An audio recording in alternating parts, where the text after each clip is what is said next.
So am I doing the intro or are you? You are, now that you fucked it up, but, go for it. Now that I fucked it up? Oh, well, I mean, you said it, so I had to figure it out. Are you ready? But yeah, we don't really have a choice now. We're live. Good evening, ladies and gentlemen.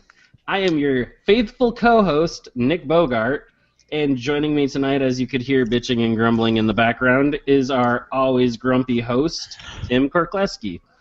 Way to fuck it up, Nick. I know, I like fucking it up, though. And joining us tonight is Jim Pinto, who is actually now a reoccurring alumni on the show. Yay! Woohoo! He's got tenure. He After does. only two appearances, I get tenure. Well, I mean, you're the second person to make 2 appearances. Nice. We don't really extend that to a lot of people. I want to make the 5-timers club like Tom Hanks. Is that 5 times crashing in an airplane? I know not of what you speak. There was a meme posted earlier that I saw that said, "If I see this guy on a plane, I'm getting off," and it showed Tom Hanks in Castaway, his newest movie, and a couple others where he ends up crashed in a plane or something along those lines. I get it now. Yes. How about the one where he just spends 2 years living in an airport bathroom? Terminal. That was a great movie. I gotta go.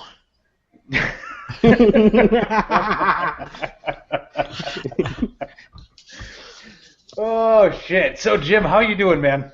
I'm good. I had a really shitty weekend, and then I don't know what happened. I got off the plane and my spirits lifted when I got home, and I made this really funny joke in the elevator with these ladies, and they cracked up, and I don't know. I've been happy ever since. So I had a really shitty weekend, but everything's good now. Now you get some ladies laughing at you for jokes that you actually say. It's perfect. Yeah. My pants were on too. Usually they're laughing when the pants are off. So. Oh yeah. I can't help you there. I mean, especially when you don't have a camera. But oh shit. So anyway, King of Storms. King of Your Storms. new Kickstarter. Yes. Which is doing quite well. 10,613 out of your $1,000 goal. 8 days to go. Yes. Not doing too shabby. So this is using your Praxis system, from what I understand. Yes. Cool. It's brand new. A lot of people haven't seen it yet. I've been playing it for the past 3 months up here, and I just showed it off at the convention 3 times. So it works. I'm just fine-tuning some terminology on the character sheets now. Cool. So tell us a little bit about Praxis, because I know that with King of Storms, you have quite a few RPGs that are kind of coming out along with this that are using the system. So kind of fill us in on like the core of what it is and how it works. So, I've been really bad at describing it in the past, but I came up with this perfect terminology over the weekend, and essentially it's putting you in charge of your own spotlight. It's a GM-less game like Protocol is, but instead of Protocol where you draw cards and you suffer the wrath of the deck, in this you have milestones that you're aiming to complete, and it's your job to make them happen. So you need to create scenes and frame scenes for yourself that get you where you need to go. And those scenes, because you can't just do scenes with yourself, you have to include other characters. Stories are going to overlap on top of one another. So in an interlude or ensemble, characters are going to have their spotlights overlapping and contacting one another. Nice. So how would you compare this one to, say, Carcass? That was actually the last one you were on talking about, where with that one it was also a GM-less system, and the characters themselves were guiding the community, per se. Right. Well, so in Carcass, you're either writing a story about yourself or the community, or both. And you can't do both effectively, but you can try. And Carcass, you win if you can tell a really good, not win, that's a horrible word. In Carcass, you can succeed at building a better community, or you can succeed at becoming the leader by focusing on yourself or focusing on the community. In Praxis, you're really focusing a lot on yourself inside these stories. 3 of them are effectively competitive games. Okay. Cool. So Praxis as a whole is a RPG for narcissists. I would not have put it that way at all. And I think narcissists will ruin the fun for other people. But Fiasco is for narcissists. I don't think that I don't think that Praxis is for narcissists. I think Praxis is for people that are used to going to games and having the GM ignore them. And this is their opportunity to make their characters matter. Okay, cool. So tell us a little bit about like how all of that works. I know you kind of said that it's like it's all about you creating your own spotlight and involving the other characters. How does that go about happening from like a game mechanics standpoint? So if you're sitting down, you're playing a traditional role-playing game. There's, let's say, 4 of you at the table and a GM. The GM is going to set up scenes, and he's going, okay, now you're at the tavern, and this is going on, and blah, blah, blah. And he or she is just going to let the players go wild as long as is necessary before the scene is over. We don't look at it as scenes because traditional role-playing games have never called them scenes, but they are effectively scenes. When you go into a dungeon room, it's a scene. Until you leave that room, that's one big scene. And with modern indie, GM-less, whatever you want to call them, hipster games, boutique games, the focus is on having clearly delineated beginnings and ends of scenes, so you know what the focus of play is. And in Praxis, there is no game master, so there can be, there's rules for it, but usually you're playing without a game master. And so you'll set a scene for yourself or for others, and you'll set parameters. And since there are 7 different kinds of scenes in the game that give you specific rules on how to build scenes for your characters, you know exactly what you can and cannot do. And every character sheet has a different list of scenes that you get. So I'm looking at the engineer right now while we're talking from Odin's Eye, and the engineer has 3 ensemble scenes that he or she can do, while the medic has no ensemble scenes. And an ensemble would be a scene with all the characters in it. Okay, cool. So in a way, your character also determines how the story is built and how many people can kind of be included in it? Right, exactly. And because there's 7 characters in each game, if you back the Kickstarter, you get an extra character. There's normally 6. There's 7 characters in it if you back the Kickstarter. Your game is going to have, in a 4-player game, so many different vectors that are going to direct how gameplay goes. There's so much replay value. Because in one game you could have the engineer, biologist, captain, and medic, and the next game you're playing with the captain, medic, pilot, and ranger. And so you're getting a completely different story than you did last time with just a switching out of 2 characters. Okay, cool. So the characters themselves are far more important than just saying, I'm the fighter, I kick things in the face. Right, yeah, because the fighter has his own objectives, his own relationships, his own world-building questions, his own quirks, his own scenes to choose from, 5 different milestones that nobody else has. They're completely unique to him. And then trepidation, which I haven't even covered yet in the discussion. Everybody has 5 different points of trepidation as well, and special abilities. So all of that creates so much variegation that replay is immense. Okay, cool. So walk us through a little bit about like how that works on a character creation level. You're not really creating a character like you would for like D&D or Cypher System or something like that, where you're rolling a bunch of dice or picking stats and making sure that they all kind of match up with like min-maxing your character. You're pretty much you have a character and it's set, or do you get some tweaks within it? You get some tweaks within it. There's a lot of freedom to make these characters and what you want, but because it's zero prep, or it should be zero prep, you're sitting down, you're grabbing a character sheet, and you're grabbing a deck of cards, and you're just finding out 3 pieces of information real quick about your character randomly. You could certainly choose it from the list if you wanted to. we're all adults, and if you wanted to sit down and pick one of the 4 objectives for your character, you're welcome to do it. Then you get to world building, where you get to devise whatever answers you want. You've got 3 quirks to choose from, and then you get to abilities, and abilities are where you really, your character and the player get to shine, because the abilities give the character some flavor, because all of them have a title that has some flavor, but the abilities are things that the player gets to do, not the character. Okay. And every time I've played now the Odin's Eye, for instance. I've played 3 times as the analyst, and each time the analyst has been a little bit different. So you're not locked into, you have to play Spock to play the analyst. Okay, cool. So it's not like yours and my character, even though if we're choosing the same character class or character template, that doesn't mean that we are always playing like the same character. It's always like, okay, your version's gonna be different than mine. Nick's gonna fuck it up, and then it just kind of delineates from there. Right.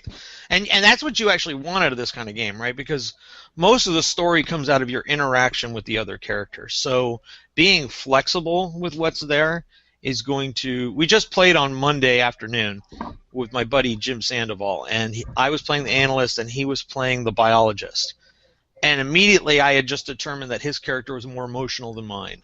And being an alien, I just couldn't fathom his overreactions to things at times. And Jim just went with it. He didn't let his character sheet limit him to what he could do. And he started playing this character that was having emotional outbursts about being stuck on this planet and we couldn't figure out what was going on. And it created a better session for us, really. I had a great time with him. Nice. So walk us through a little bit about like the characters themselves. So you're saying there's no stats per se. No, there aren't. You still roll dice in the game, but how many dice you roll is up to how many drama points you want to spend, how invested you are in that moment, in that event. If you don't want to invest any drama points, you're only going to roll 2 dice. If you want to invest a lot, you can roll up to 5. The target numbers are always the same regardless of what you're trying to do. So what you're rolling for are pivotal story moments. They're not do I open this door or not. That's a really stupid... I can't tell you how boring it is, and I gave a seminar on this just a couple days ago, how boring it is to sit there and roll 12 perception checks in a row. They're inconsequential to the story. Why am I rolling this? Yeah. And so Praxis doesn't do that. You don't roll to see if you notice something. You roll to see if the thing you're doing impacts the story. Okay, cool. So it's a lot more than just like I'm going to search in this corner to see if there's a secret door or if there's a potato jammed into this dead corpse I can eat. Right. Yeah. No, you're rolling to see if your character overcomes fear as a pivotal story moment. Okay, cool. So you use that in a way to use the dice rolls in a way to kind of set the scene in the direction of how the characters involved are going to react to whatever's going on. You roll the dice when you're ready. You only get to roll once per scene. Each player gets to roll once per scene. So you roll the dice when you're ready for this thing to matter. And when you succeed, you get a milestone. When you fail, you get a trepidation. And trepidation builds up, and it's the more trepidation you get, the closer you get to death. Does that make sense? Yes, very much so. But everybody's got a list of 5 different trepidations. Everybody has death or something like death on their sheet. But the other 4 are specific to that character. So the captain has all these PTSD moments where he's remembering letting his family down, while the medic is usually dealing with acts of cowardice or hallucinations, and so on. Each of the characters is completely different. Cool. So in a way, the trepidations, I mean, where we could call it, per se, character death, it could also lead to just like character retirement to where they're now unfit for duty. Right. The analyst actually, for instance, doesn't die. He gets catatonia. Right. Enough bad things happen to the analyst that his brain just can't process what's going on, and he or she falls into a state of catatonia. So they become a space vegetable. Yes, space vegetable. Fantastic. Awesome. So Praxis itself, I mean, I don't want to say that it's very open, but there's enough there for characters that are used to RPGs to get hooked on to be able to run with that scene. So this is not, and to the listeners out there too, this is not your typical D&D game where you can't just sit back and be that guy that just kicks in doors and kills orcs. Right, exactly. Yeah, in fact, there's no game in this system that does that. These are all... I used to use the word dark, and I don't use that anymore. I use deep and rich. These are deep and rich games, right? If you make the tone dark, that's up to you. But the stories that you're getting are rich stories. So even in 2.5 hours in, you've seen enough happen to your character to say, this could be a novel, this could be a movie, this is a story that I would want to get invested in long term. Gotcha. Okay, cool. So what made you decide, just quick sidetrack, what made you decide not to use dark anymore and instead go with, deep and rich? Well, I think one, dark suggests that dark is kind of getting overused, right? Everybody makes a dark game because they think that makes a game adult. And I come to realize that just because I like a gritty game doesn't mean everybody likes a gritty game. And so if we could come to a point that we're using the same system to tell a story, but my character is going through something gritty and your character is going through something heroic and adventurous, there's no reason we can't be at the same table playing. But if I force us both to have a gritty or dark experience, then I'm not taking your interests into account. And so I don't really want to make a game that's only dark. I want to make a game that is rich. Black Monk is the 5th game in the series, and it's a really weird Sandman-like fantasy game. And it's not meant to be dark. It's meant to feel weird and awkward. And so if you want to take it to dark places, you can, and if you don't, you can still play a character who's out of sorts with the world. Cool. So if you were to compare Praxis to another RPG out there, you wouldn't really be able to do it because it's its own thing. It's definitely... There is no metagame, I guess is the best way to put it. There's nothing out there right now that I can think of when I think of this. It sort of feels somewhere between Apocalypse World and Protocol. Okay. But that wasn't intentional, and it certainly doesn't have the dice mechanics or the moves that Apocalypse World has. So I'm not copying Vincent's work at all. It's just it's hard to not touch on other games that are out there when you're designing something. But yeah. I came up with this about, I want to say, 3 years ago when I came up with Protocol, but I didn't do anything with it. I focused too much on Protocol for too long. I made 65 protocols. And so, I don't know, 3 months ago, I just was sitting around. I think it was in the bathroom where all my ideas come to me. I just said, it's time for me to start making characters for this thing because I want to test it. That's where all the best ideas when it comes time to geekery come from, is right in the shitter. Yep, yeah, absolutely. I designed, there's that board game that just kickstarted, Gondola, I came up with in the shower.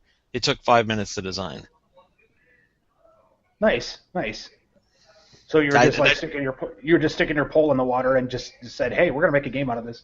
Yep, exactly. Fantastic. See, that's proof positive, listeners. You can create a game doing anything at all.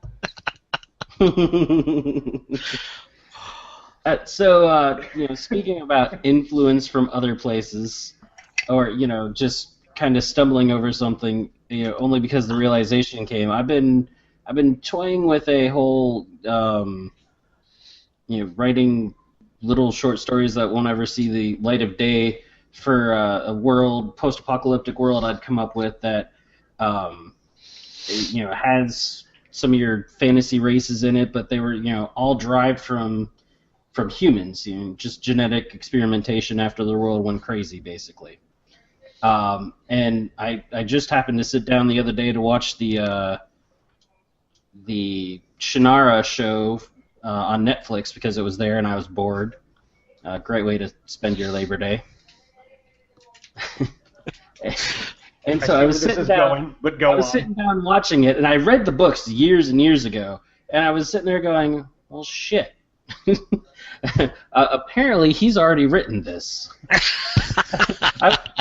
I've been playing with this for 10+ years, and I'm like, I've never seen anything like it. It's kind of neat. It's my little play. I'm like, well, shit, did I read that and just not remember it when I came up with my idea?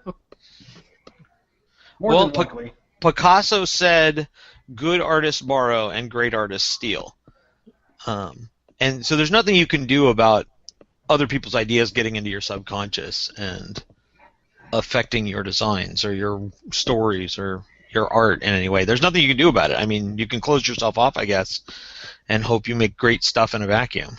Right. Right. And terrible artists compare their stuff to an MTV show, but I digress. Ouch.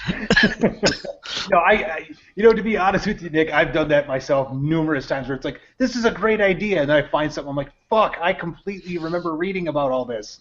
Yeah, well, and that was really what sparked it. It wasn't, I'm copying the show as much as, I read these books years ago. I actually bought some of the books a little while back to read again, and I just haven't yet. And so it was just that kind of, oh, wait a minute, it was, because I've done other projects. I've worked on programming things, or oh, hey, I have a great idea for this kind of app, and I go to start doing it, and I look and I go, well, son of a bitch, there's already a really popular app that does exactly what I was gonna do. That'll teach you. Yeah, exactly. That's why I quit trying to develop shit. Yeah, well, that's because you're bad at it. But anyway, so Jim, tell us a little bit about the games that you have on your Kickstarter that are using Praxis. We've talked about Praxis. I don't want to give away too much because, again, listeners out there, you know how I feel. Go look at the Kickstarter. Jim's an indie guy. Support his stuff. So taking that into consideration, tell us a little bit about the different games that are using Praxis and kind of how they feel, how they play, if they're different from each other. They're definitely extremely different from one another. They share a storytelling methodology, but that's about it. I mean, you're not even getting the same subtext or anything with these games. So the first one of the series is King of Storms, where you play the descendants of gods who, there are no gods left, they all died in a great battle, and so you're playing the descendants of gods and titans and gorgons, and you're trying to, one of you wants to become the King of Storms, you want to sit on the throne of heaven, and so that game becomes slightly backbiting in how it's played out until you find out at the end who the King of Storms, and it's possible no one is. You can get to the ending and your finale sucks because you did all the wrong things. That's awesome. Who's the King of Storms? Nobody at this table. Nobody at this table, yeah. Your mom. You guys suck. And then the second one of the series is called The Lambs. It's only available through the Kickstarter. It'll never be available anywhere ever again. It's too controversial. I don't want it out there and having somebody pick it up without having any context of what the plan was through the Kickstarter to do the game. But essentially, you're religious fundamentalists, and you believe that God's talking to you, telling you what to do, and you're examining. The reason I made the game was to examine something through another lens. I wanted to see how people who are different from me think and act. What would it mean if my character was against abortion or didn't think gays should marry? And that's essentially what that game is. And it's not just Christian fundamentalism, it's any kind of fundamentalism. So I'm not targeting anybody's ideology. I wanted to examine that ideology. And I don't think that games do that really, where they look at foreign points of perspective, if you will. No, they just give you alignments. Yeah. And this is certainly, the Lambs would not fit anywhere on the alignment chart. I think it's its own thing. Right. So it's the conversation. Mike Leader and I were talking one day, and he online, and I said, "What about a game where people believe that they're the reincarnation of the Horsemen?" And then I realized, oh, Caius Ward's already done that. Why don't I take a step back? What if they're just people who think God talks to them? And Mike said, you should just start writing it, see what happens. And I did. Yeah. And it's uncomfortable, by the way. It is an uncomfortable game. I kind of figured it would be because, I mean, there's certain things that, even though when we play RPGs, like, we're stepping out of ourselves and we're supposed to be playing, a character. Like, if the character's a dick but you're not, like Nick and I actually were just talking about this last weekend at Dragon Con. We were sitting on a panel about RPGs and storytelling and things like that, and like you have to kind of come out and tell everybody around the table, it's like, look, no, my character's a dick. I'm just acting it out. That doesn't mean that me personally, this is how I feel. Right. But at the same time, like when you're dealing with like that far off fantasy or sci-fi or like otherworld setting, like you're far enough removed from that kind of stuff to where it doesn't really like hammer anything home. Like even if there's like something that's like, space Islam, I'm just throwing that out there, not, just because that's like a hot button right now. It's just everybody goes, oh well, this is a sci-fi version of it, so yeah, sure, whatever. And they even though it's like a heady piece, it's still like written off as sci-fi. Where with this, I mean, you're talking like modern day religions that could screw with people a little bit, especially if they're special snowflakes. Yeah, and I mean, you can imagine that I'm not a special snowflake, and I don't really know how to cater to those kind of needs, so I don't make games that do that. I find myself in the indie movement without having anything in common with the indie movement because I don't make those kind of games. And I guess I'm not afraid to make people feel itchy a little bit. I'm not trying to purposely push buttons. I think if I wanted to do that, I would just make Cocksucker the role-playing game and get people all upset. Oh my God, he used a dirty word in the title of his game. That's not my intention. I'm not trying to shock. There's enough designers out there trying to shock or annoy people. I'm honestly trying to explore a valuable space. I think there's something to be said for looking at life through another lens once in a while. Yeah. Kind of going back to the Cocksuckers, the RPG, it brings a whole new meaning to the whole term you're using for Praxis, deep and rich. So I'm glad you finally figured it out. It is about sodomy on every level, every game. Every game you're just taking it. Praxis, it's the Marvin Gaye of the RPG world. But so wow. Wow. Shots and shots and shots. All right. So anyway, moving on to the next one. We've got Odin's Eye. Odin's Eye is it's a sci-fi game. It's the one we've been talking the most about. It's the easiest for people to get their head around because it's sci-fi and it's search and rescue, and everybody understands the job titles without reading any flavor text as to what an analyst or an engineer or a captain does. You know what those are. So it's the quickest and easiest to jump into, and it's the spiritual successor to Joan of Arc, which was one of my protocols.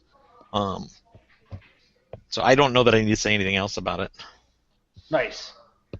Okay. Well, that pretty much explains everything you need to. Search and rescue. Yeah. There's a beacon that goes off on a planet, and then everything goes wrong. There you go. Your typical sci-fi scenario. Star Trek meets Event Horizon. All right, we got it. Yeah. So then you have this other one I'm looking at, Of the Flesh. Yeah, that one's, again, another itchy game. You're playing undead, and you're trying to become human again, but you're not really undead. I keep using the word undead. You're suffering from some malignancy that has made you less than human. So you don't have any problem eating human flesh now, and you don't have any problem stalking the night and eating a dog or eating a rat or something, but you want to become human again. So I don't know what else to say, but there's 7 different character types in it, and they all have very weird views on how to become whole again. Okay, cool. So this one, I don't want to compare it to Vampire the Masquerade, but people are going to make that comparison just based off of kind of what you said. But it's not more about like, oh well, I'm a Bruja and I'm really strong and I don't like being undead, so I'm going to wear black makeup. And, no, it's nothing like that. One of them actually believes that this is God's punishment, and so she has to atone for this in some spiritual way. One of the characters has just gone crazy from the disease. One person can only eat things that have been dead a very, very, very long time. One of them has been dead or undead the longest. I'm doing air quotes here. You can't see. One of them has been undead the longest and believes that his or her philosophy on this is the obviously right one, and so on. And like I said, there's 7 different ones. So it kind of makes me think of I Am Legend, not the movie with Will Smith in it, but the actual book. Right, and again, I can't. I think it's a great book. I think the book's fantastic. I think the movie is bad. The alternative ending was great, but the ending that we got in the movies was bad. I can't help it when those things influence and impact how I write. I've written over 200 games, and eventually stuff like that seeps into my. I actually, when I read it, I thought, that it's kind of an interesting way to go because, the same thing with what they attempted with, or they did in the book, is talking about, coming to terms with, what you are, and how the world has shifted. It kind of made you, or could make you, a little uncomfortable. I actually really like the movie Contagion, and that is where I started with the game. And I thought, well, what if these people weren't dying from the plague? What if they were just getting so sick that everybody thought they were monsters? Yeah, I could definitely see that. Yeah, kind of like, no, Quarantine's a bad example of that because they basically turned into zombies. But, well, yeah, actually, I guess Quarantine in a way kind of works because it's like we didn't really know if they became, like, undead or if they were just, like, so far gone and so far, like, I don't want to say super rabies, but, like whatever got into them so bad that they just, like, no shits were given. Like get tossed off a balcony, break both legs, they still try to get up and walk kind of thing. So I could kind of see where that would be coming from on that level too, where it's not just like, oh, we're undead, but, we're sick as shit and we can infect other people, and, like, this is terrible. So, cool. Yeah. So kind of sidetracked there a little bit. That's all right. No. I wish I had the energy to write every game idea I have, to be honest. I mean, every time I come up with one of these, I just start writing. I have 15 protocols just sitting around waiting to be published because I came up with an idea. I don't know if they're any good, but I started writing them, and so there's charts for them. They're playable, but I don't know if they're publishable. Well, yeah, that's always the double-edged sword of coming up with an idea. You might like it. Everybody else might think it's absolute garbage. So where you might keep it for yourself, nobody else might buy it. Right. So cool. So tell us a little bit about Black Monk. Black Monk's probably my favorite in the series. It is weird fantasy. It's hard to pin down. The best answer I can give is you're undead and you're not undead. You're immortal and you're waiting for death. And the Black Monk visits once a year. You're living in this place that's isolated from everything, and the Black Monk visits once every year. And one day he comes and visits, and when he leaves, the sun doesn't go down, and the sun stays in the sky forever. I mean, there's never nighttime again, and you're sort of going through the paces of wondering, when is the Black Monk coming? When he comes, is it going to be the last time we ever see them? Is this our punishment? Are we now in purgatory? Is this hell? Et cetera, et cetera, et cetera. And the character classes, because it's a fantasy game, you would think there'd be cleric, fighter, thief, wizard. There's nothing like that. The characters are really weird things like mule skinner, bell tower watcher, lamplighter, etc. So you have these people doing this strange work. There's the bloodletter, and so on, doing this strange work within the community that if you thought about it too long, the community wouldn't make any sense. There's no way this community could survive without, say, someone baking bread. Right. Okay, cool.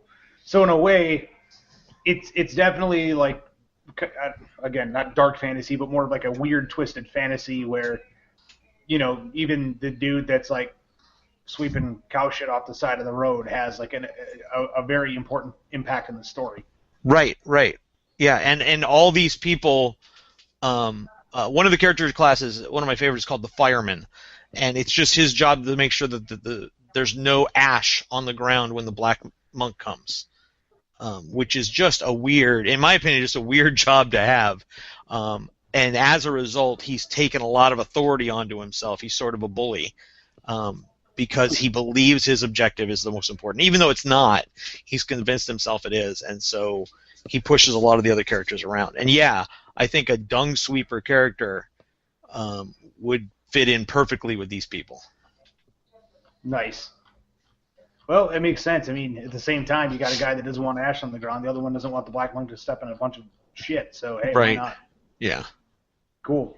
So, I mean, you're kind of, I don't want to say all over the place, because obviously you have direction to the stuff that you do. You're not just like, well, I'm going to throw out a fantasy game. I'm going to throw out a sci-fi game. Like, you very much have, like, a direction in where you're going with your games. So I don't want to say that you're all over the place, but you've got a lot of stuff that you're throwing at Praxis. Yes. Okay, cool. Now, I was just kind of reading here a little bit that you do have more stuff in development for it, but you don't want to force it, you don't want to rush it. Right. So Right. Are you thinking that maybe somewhere down the line you might do like a Praxis Kickstarter Part 2 to get the rest of that going, depending upon how well this one does? Yeah, definitely. I think it just depends on how well it's received, right? Even if this did, let's say, 25,000, which it won't, but let's pretend it does. If nobody likes it, everybody walks away and says, "Oh, I wasted my money on that," I won't follow up with a sequel unless it was to clean up the rules that everybody hated. Right. Yeah, I have ideas. I've got 4 other ones that I've been outlining. I wanted to do one about the 2016 election, to be honest. This idea that martial law gets enacted before the election, and so the ballot boxes aren't opened in November, and so it's the day after the election was supposed to happen, and Americans don't know what to do. So it's sort of a trigger effect situation where everybody's out for themselves because they think it's the end times. Nice. Well, I mean, we're kind of living in that world now, not to say much, but and that's one of the reasons why it becomes, do I really want to do this as a game? Because that might make a lot of people itchy. Itchy in a way that's not good.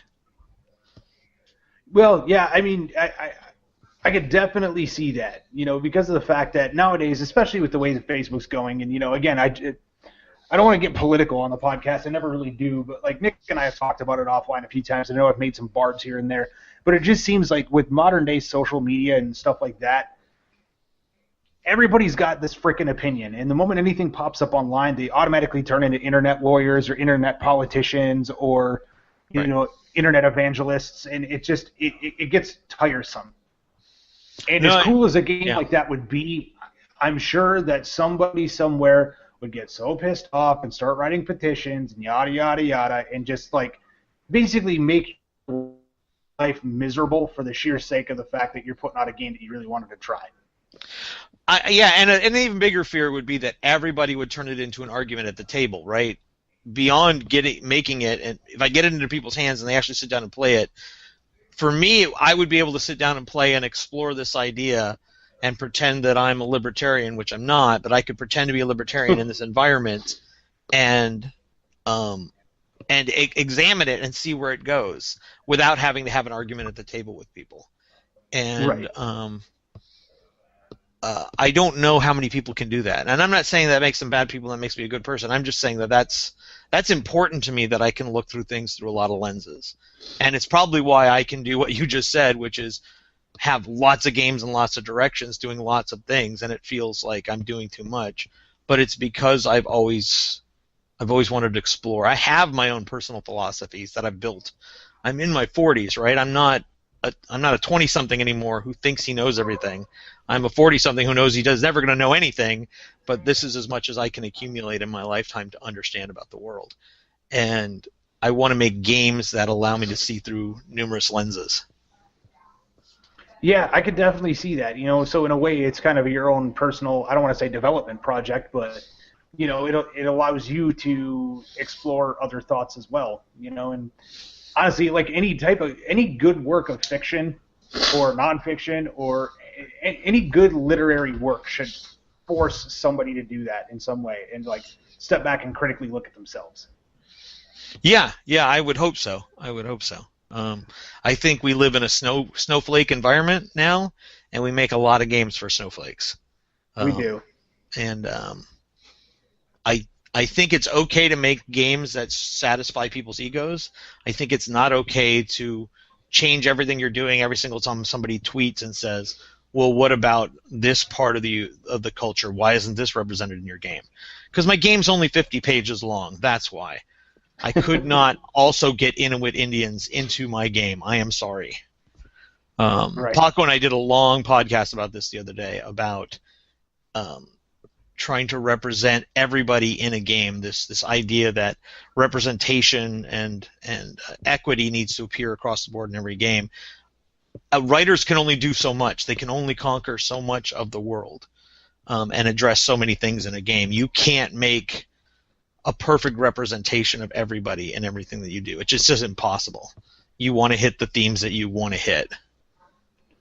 Right, and I think that's the important part. I mean, it's like that. Like whenever somebody just writes a book, it's the same thing. Like, there's more to it than just, oh, well, I'm going to try to make this book for everybody, because that's never going to happen. You're going to be like, well, what's my book about? It's about some space battles. What's going to be involved in it? It's going to be like between, this faction, this faction, this faction, and this faction. I'm going to go a little bit deeper than just like bad guys versus good guys kind of thing. So it's like that in anything. And whenever you're writing an RPG, I can kind of see where that's the same thing. Like, you want to convey this element or this theme, and this is the crux of what the story is. You're not going to sit here and say, I have developed an entire world by myself where each NPC, even without the GM's help, has his own personality, because at that point you're going to come across as a psychopath that's written way too much. Yeah. I was working on a book for a while called Quirks, and I never finished it, but it was advising writers how to write characters. And it would, not writers, players, how to make characters. And writers could use it if they wanted to. But at the end of the day, if you're making a book or you're making a character or whatever, you only need 3 key pieces of information about anybody, because nobody can remember more than that about anybody. The main protagonist of a story might have a couple more, but that's about it. There's 3 pieces, and whatever you want to make those signifiers, right? This guy has an eye patch. This guy hates the smell of cigarettes, and this guy has a horse. Your choices to make those the focus of that character are yours alone, but another character doesn't have to necessarily have any physical descriptions, as there are 3 affectations that make them unique. And trying to pin down more than that, you're turning into a control freak. Yeah, definitely. Which is what you essentially just said, and then I tangented. Hey, that's totally fine. You are the guest on this podcast. You tangent as much as you want. Oh, sweet. I'm tangenting right now. You can't see it. I'm tangenting right now. Whenever you're done, just wash your hands. That's how you get things. But glad the camera's off. My hands are above the table now. Boy, I can't wait for this to hit YouTube. Where they were a minute ago. Yeah, just think, next week this is all on YouTube Live, so that's gonna be a thing. But great. And people wonder why I shouldn't be allowed in public. Oh well. People say that about us still too. Keep putting yourself out there. I wouldn't worry about it. Oh shit. So yeah, King of Storms got 8 days to go. You've already funded. You've way overfunded. Obviously, we want to see you get even more people. But what are your plans? Like, let's say this thing just tomorrow goes like batshit crazy, and like you just jump overnight $15,000. Like, what is your plan going forward? Well, my plan is to get back on Carcass regardless of how well this does, because I really want to finish it for you guys, because this has been a fun distraction, but a distraction nonetheless. It was unexpected that all of a sudden I would start working on Praxis. I didn't plan for it at the beginning of the year. So, yeah, I'm getting back to Carcass regardless of what this does. Cool. And how far along is Carcass at the moment? Probably about halfway done. About halfway done. Okay. More than halfway with the text. It's just a matter of paginating and editing and cleaning things up and whatnot and getting the art in its place. So there's 200 pages of text written, but it's not in any kind of condition that I'm happy with. So I would say half of it is good. Okay. So half of it's good. The other half is just kind of like some placeholder notes at the moment. Well, more than just play server DOS, but not formatted in any way that I want anybody to see. I can understand that. Nice. Okay. Cool. So when are you thinking that we could see Carcass actually come out officially? It's going to be done by the end of the year regardless. If I have to lock myself in a room to get it done, it is going to get done by the end of the year. But we're in September now. My hope is November. Cool. So you're not going too crazy with it. You still got other projects you're trying to get done and everything else. So you are definitely pushing to have it done. But there's a plan. It's not just I'm going to slam this crap into a book, put it out there, and hopefully nobody notices all my mistakes. No, no. I want it to be playable. I've actually had somebody in France already tap me and asked to do the French translation. So that will be really nice if Carcass actually appears in France. I've had books translated before, and that's always fun, but I've never had my own personal...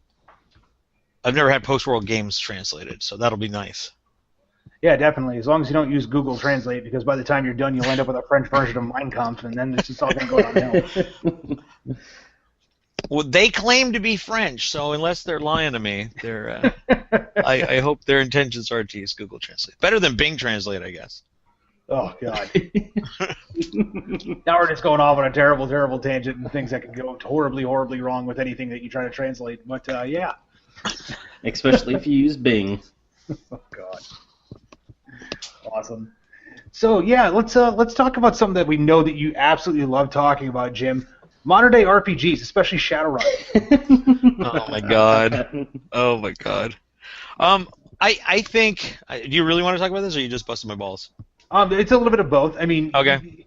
Again, you're an indie game designer, so for me, for the listeners especially, it comes across as like, where are these indie guys going? They're not just going, I want to make D&D 2.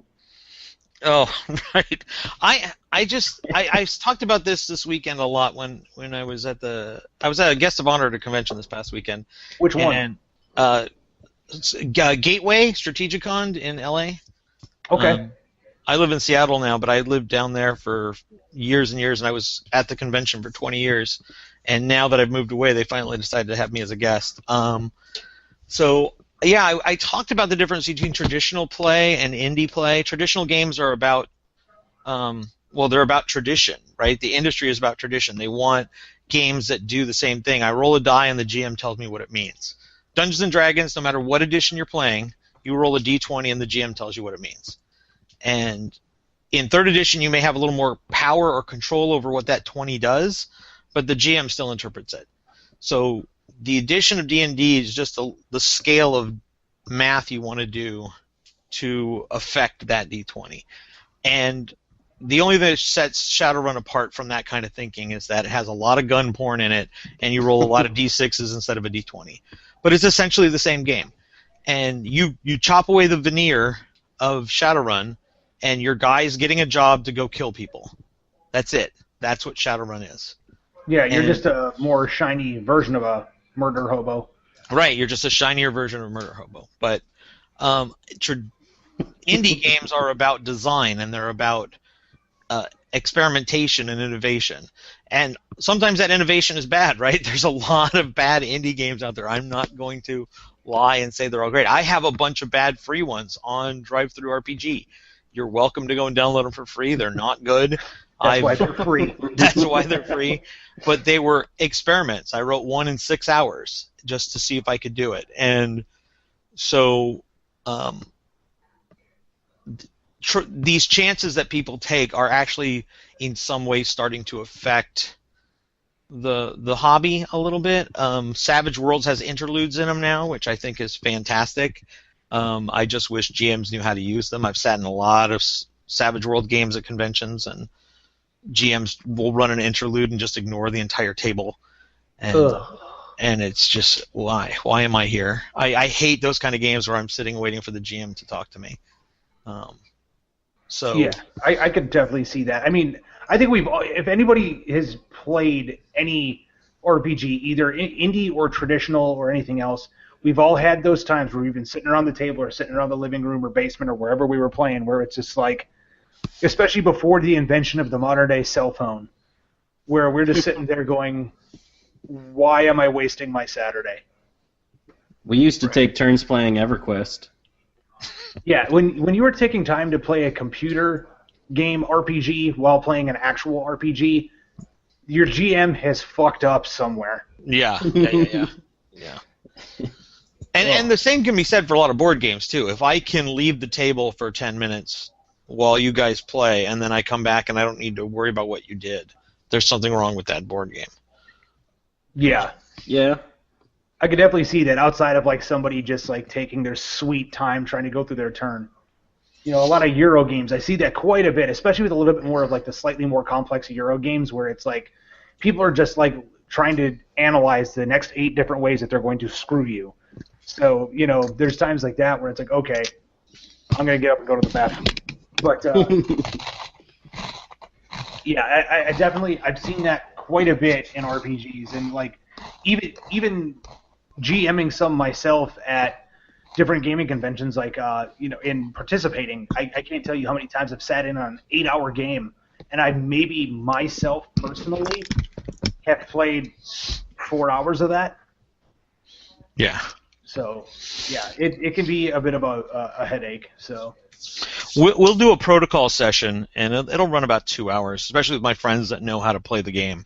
We'll just bang it out, boom, boom, boom. But if there's a scene going on with just 2 players and the other 3 are sitting around with nothing to do, there's still a reason to pay attention to that scene, because that scene is creating canon and adding to the story, and it's vital to what's going on. And they don't go so long that you're bored either. That's one of the things we've learned to do, is share the spotlight, share the time. And right. I think that's hard to do in the Snowflake era, right? I mean, everybody wants to be the hero and in the spotlight right now, and they're not worried about giving somebody else time to do that same thing. Yeah, definitely. You know, in the moment somebody else steps in, then they feel like they're just stealing their thunder, kind of stuff. Right. And that to me, to me that takes away from what the game is going to be. If you wanted to do that, sit down and play Skyrim. You know, because at that point you don't have to interact with anybody else. Yeah, video games certainly have not helped tabletop's cause at all. No. With those kind of games, because it does teach people a different mindset as to what games are for. Yes, definitely. So let's talk about that a little bit more. Like we've touched upon like traditional games and like good. I guess in your opinion, as a guy that writes a ton of indie games and does his own thing, what sets apart a good indie game or, you know, new concept from a bad one?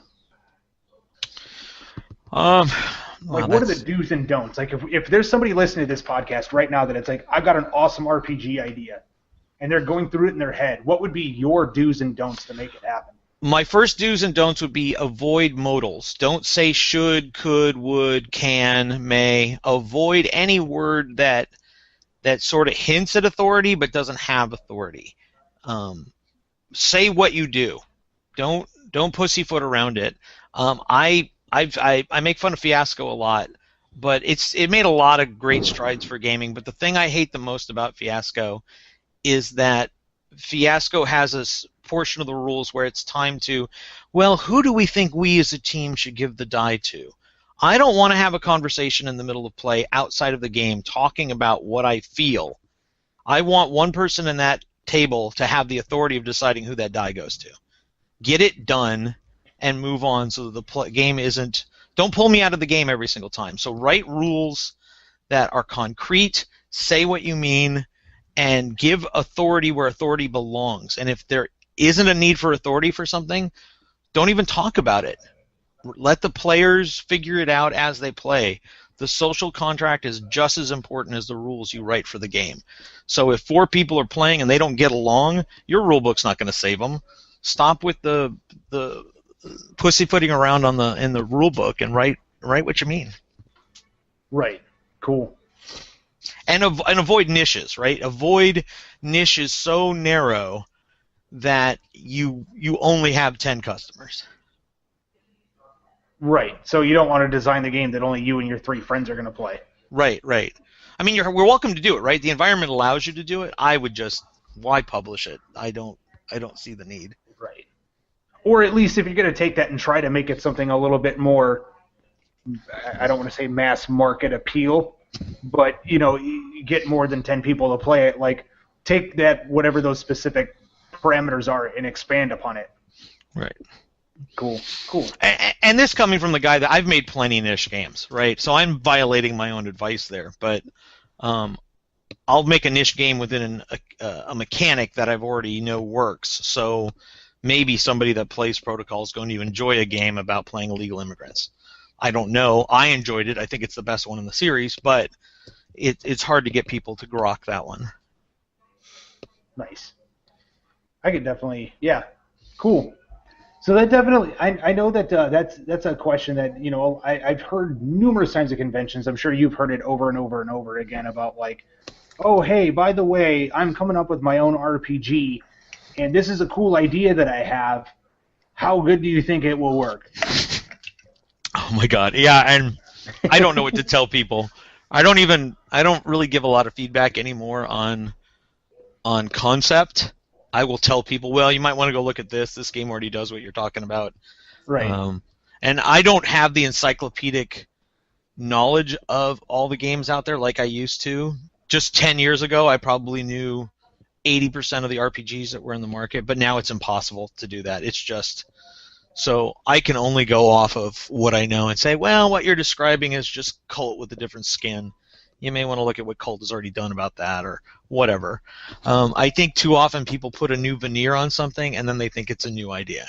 And the industry has taught us that a veneer is the only element of a game, right? So many games are a game you've already played with a new skin on it. And I think that's hurtful to new developers who want to do I want to do a steampunk game, but this time it's orcs with wrenches. Well, that's still steampunk, and steampunk is already an empty veneer, so why are you doing an empty derivative of an empty veneer? Because orcs.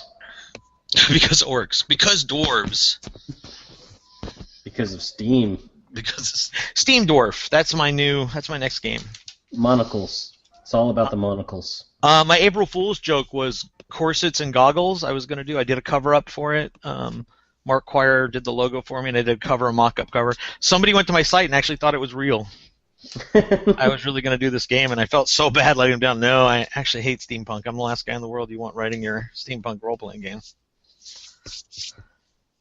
Well, hey. Oh, yeah, so I can imagine that you probably get that a lot, especially at a lot of the smaller conventions where people listen in. I mean, Nick and I heard a little bit of it this last weekend, and it was very D&D-centric to what they were talking about, but a lot of it was about, like, keeping people involved in the story. And, for them, the crux of...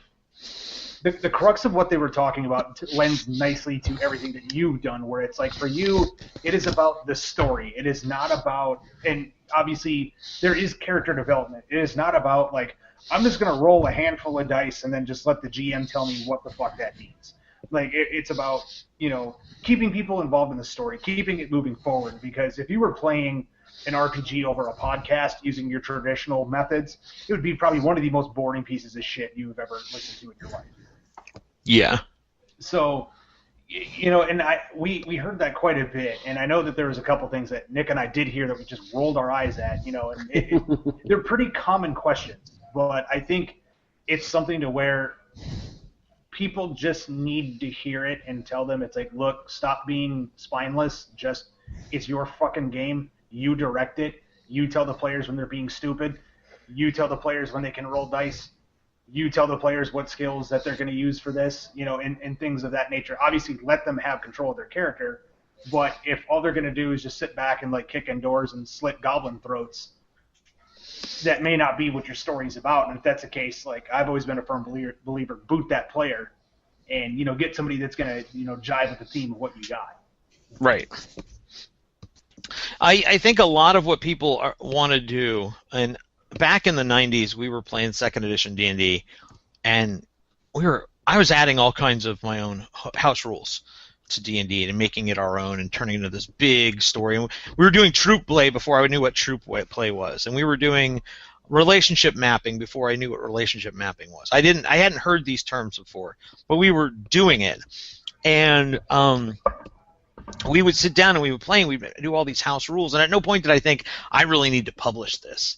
I think we live in an age now where people house rule things and they think to themselves, I really need to publish this for other people for their benefit. And really all you need to do is write up a blog entry about something you did at your sessions, and maybe somebody will pick it up and maybe they don't. But to create an entire heartbreaker RPG based on the fact that you fixed the XP system in D&D, which is, by the way, my least favorite part of D&D, I don't know that you need to make a whole new role-playing game to fix the XP system or to create a new race or to change dwarves into your version of dwarves.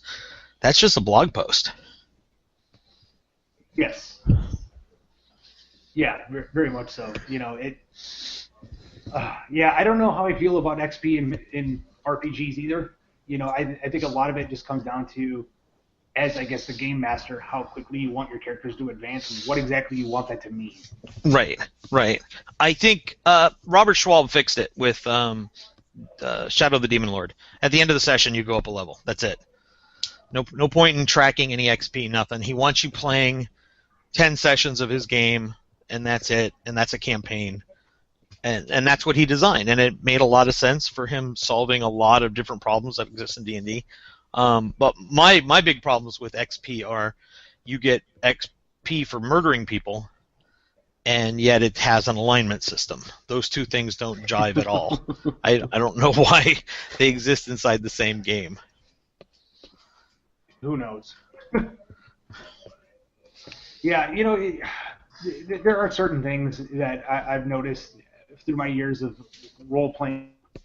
Like, as I've gotten older, I've liked to change. A lot of it for me is going back. I started when I was in 8th grade, and back then, kicking in the dungeon door and like killing all the orcs in the room and taking all their stuff. It was cool because it was like, this is new and strange and original. And then after a while, it's like, okay, how many more dungeon doors are we gonna kick in? How many more orcs are we gonna kill? Oh, hey, look, a dragon. I guess we'll kill that thing too. How are we getting all of its stuff out of here? Never mind. We got a backpack that holds everything, apparently. And, so it was just, after a while, it turned into the same thing and the same thing and the same thing. And then I played other RPGs, and, again, same thing and same thing and same thing. It wasn't, honestly, and I know that I'm going to get some mumbles and groans from listeners, and I'm sure you two will mumble and groan a little bit too. But it wasn't until I actually started playing stuff by the World of Darkness from White Wolf that changed for me. Right.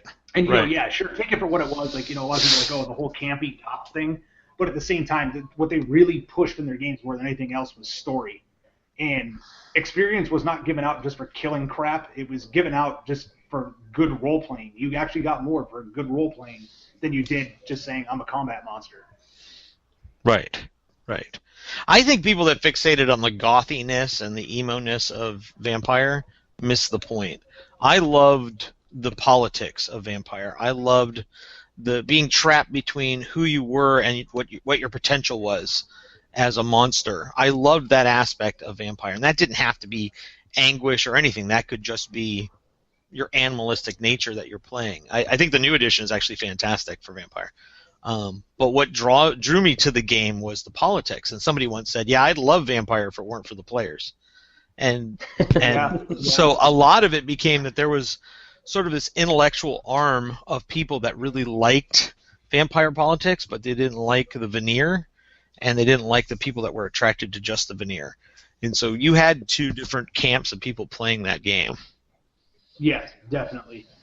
That was definitely something that I noticed even early on, and then after they started allowing the other games to kind of get put in and combined, like, you had, it was like they did Vampire, where it's like, okay, as you grow older, become more potent, like you were more powerful than your average human. And then you had Werewolves, where it's like when you combine the two games from a player's aspect, it was like a werewolf was just there to beat up a vampire. Right. And then you evolved mages, where it's like, we're just humans, but we can completely fuck with both of you before you even know what's going on. Right. A lot of that had to do with different writers taking over different projects and not really seeing the entire gestalt of what the other games were doing. Right. You know, and then of course you had stuff like Wraith, where it's like, well, we're kind of involved in the same world, but you know, sort of not. Wraith was such a great idea. It was fantastic. It was probably one of my favorites out of them. But wow, was it so hard to play. Yeah. It was depressing as all get out, and a lot of people just weren't ready for that. They had been playing the campy versions of the three previous games, which were possible. You couldn't play the campy version of Wraith. No, no. Especially when you started having to play as someone else's shadow, where because everybody in Wraith played two characters. There was your character, and then you also played somebody else's basically evil voice in their head. Right. And so there was a lot of times where it was like, it's just time to it's time to just screw with these people. And it came down to the fact that like that Wraith was definitely a story-driven game. You had to have story. You couldn't just be like, oh, we're all Beetlejuice. No. Yeah. So, and then of course there was Changeling the Dreaming, where basically it was just I just want to run around and act like a 4-year-old. But yeah, that was how I felt about World of Darkness.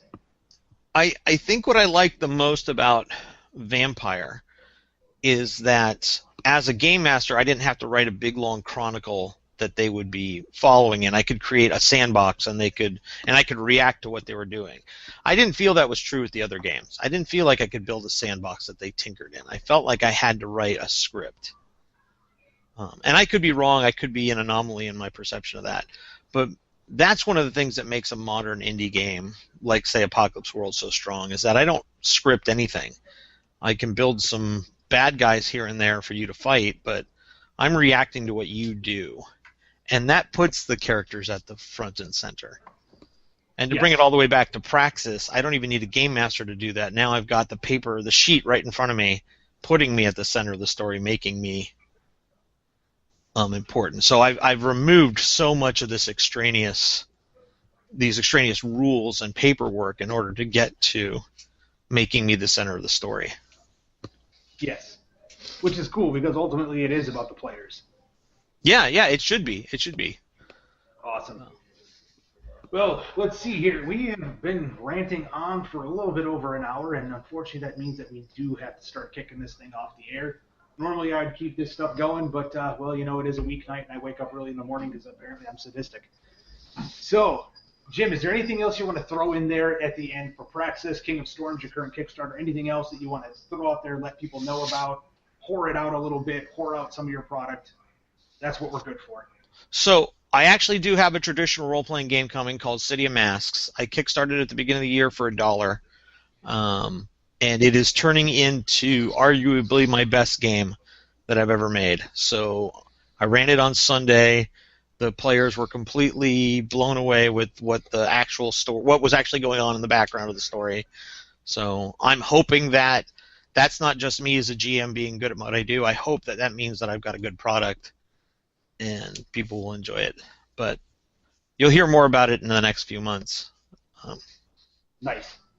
Yeah, you definitely got to come back on and talk about that one when it comes out as well. All right, and then I'll really have my tenure. At that point, well, we can't offer health insurance, but... What about dental? I just need dental.